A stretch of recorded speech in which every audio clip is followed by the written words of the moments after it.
Hi friends, ನಾನು ನಿಮ್ಮ ಮೇಘ ಮಾತಾಡ್ತಾ ಇರೋದು. ಊರಿಗೆ ಹೋಗಿದ್ದೆ, ನನ್ನ ಮಗಳು ಊರಲ್ಲಿದ್ಲು ಕರ್ಕೊಂಬರೋದಕ್ಕೆ ಅಂತ. ಈಗ ಮನೆ ಹತ್ರ ಹೋಗ್ತಾ ಇದ್ದೀವಿ.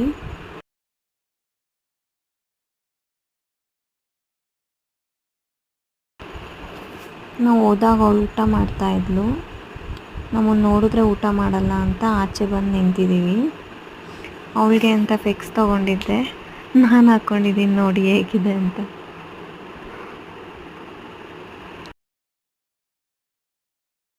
ಅವಳು ರಿಯಾಕ್ಟ್ ನೋಡಿ ಬಂದ್ಲು.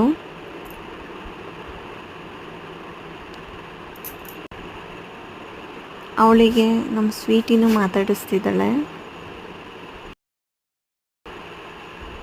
ಅವಳು ಹಾಕ್ಕೊತಾ ಇದ್ದಾಳೆ.